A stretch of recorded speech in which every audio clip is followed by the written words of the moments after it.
आपली लोक विचारच करीत नाही. बोर मारणारा विहिरीवर झोपत आहे आणि आपली माणसं कामच करीत नाही. फरशी कोण टाकीत घराला? राजस्थानी. आचारी, ग्रेनाईट, कलर, इटा द्यायला, गवंड्याच्या हाताखाली इटा द्यायला.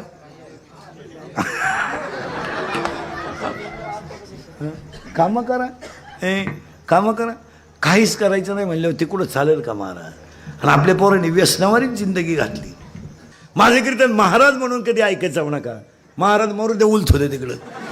महाराज कीर्तन संपल्यावर का माराणं, पण म्हाताऱ्या माणसाने तुमचा मुलगा म्हणून ऐका आणि बाकीच्यानी तुमचा मित्र म्हणून ऐका. लिंबाची लिंबोळीवरून किती जरी पिवळी झाली आत ती कडू आहे. माणूस कसाही असू द्या त्याच्यावर संकट आहेत. तुमच्यावर जर संकट आलं तर कुणापाशी बोलत जा, पण आतल्या आत ठेवू नका. ते प्रगट करीत जा. ती काळाची गरज आहे. मनावरचा ताण कमी होतो. मग आपल्याकडे एखाद्या घरामध्ये माणूस मिळाल्यानंतर माणसं भेटायला का जातात? तर त्यांना त्या गोष्टीचा विसर. मोबाईलमुळं बोलणं बंद झालं, माणसं टेन्शनमध्ये आहेत. बोलत जा. आणि न बोलणारी माणसं मग शेवटी दुःख दाबून दाबून फाशी घेणं, आत्महत्या करणं, विहिरीत उडी टाकणं, ह्या नालायक गोष्टी करायच्या. मग आणि हे फाशी घेणारे, औषध पिणारे, राखेल ओतून घेणारे ही बुद्धिमान माणसं नाहीत, हलकट क्वालिटीची माणसं आहेत. मग तेच मरतात. अरे लाकडातला किडा जर जिवंत आहे, गाळातला बेडूक जर जिवंत आहे, पाण्यातला मासा जर जिवंत आहे आणि काशेतलं गुचिडी जर जिवंत आहे, तर दोन पायाच्या बुद्धिमान माणसानं का जगू नये?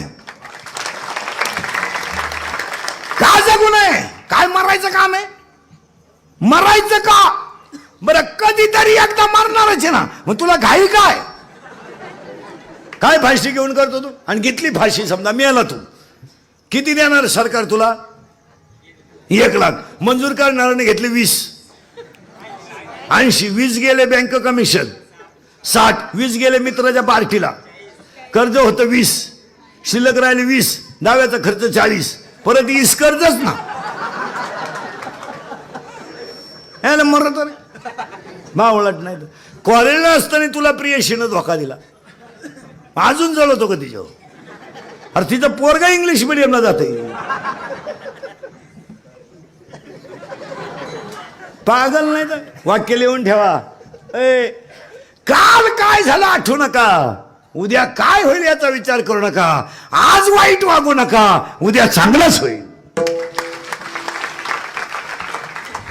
मरायचं हे 500 घ्यायचं डोक्यातून काढून टाका.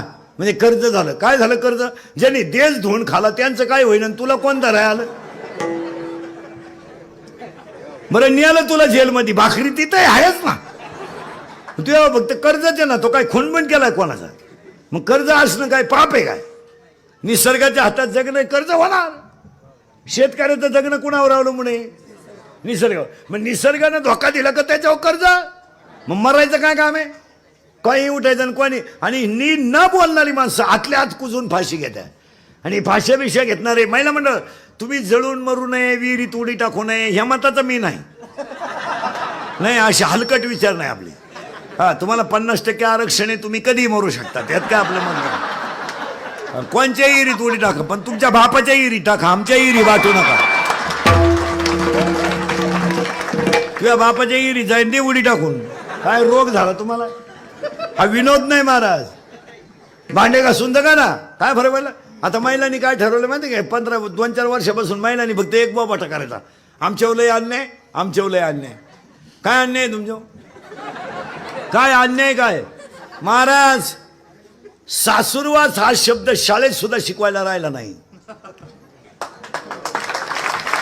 सासूरवास शब्द पण राहिलाय. महिला म्हणणार तुमच्या मुलासारखा मी 15 वर्षापूर्वी मुलीचा बाप जर मुलीला भेटायला गेला तर मुलाच्याकडची माणसं त्याच्याशी बोलत नव्हती महाराज. अपमान वाटायचा त्या माणसाला की माझी मुलगी माझ्या घरात या घरात देऊन सुद्धा तिचे माणसं बायाशी अरे बोलत नव्हते. तिथं चहा कशाचा? जिथं बोलणंच नाही तिथं तो मेलीला कुठे भेटायचं माहितीये महिला मंडळ?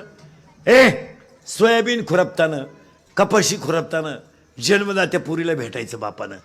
फाटका पायजमा, कपडे तरी काय त्याचे. 5 रुपयाची नोट काढायची त्यानं पुरीच्या बापानं आणि पुरीच्या हातात द्यायची. महाराज ती नोट ओली होत होती का माहिती का त्याच्या डोळ्यातलं पाणी पडायचं. अरे 20 वर्ष मी रक्ताचा गोळा सांभाळला, तुम्ही यांना दिला. मला मुलगी दिल्याचं दुखणं नाही आहे, पण माझ्या मुलीच्या गालावर हसू सुद्धा नाही याचं त्याला वाईट वाटायचं. रस्त्याच्या कडेला बसायचा आणि झाडाखाली बसून डसडसा रडायचा. माझं दुखणं जर मी माझ्या बायकोला सांगितलं तर तिच्यावर अजून परिणाम होईल. तो बायकोला सांगायचा मुलीचं चांगलं आहे. अरे पोरीच्या बापाला चहा मिळत नव्हता, आज आमच्या बापाचा चहा तुम्ही बंद केलाय आणि तुम्ही म्हणते आमच्या अन्याय. काय अन्याय काय? अरे तुमच्यामुळे आमची बहीण वावळायला यायची बंद झाली.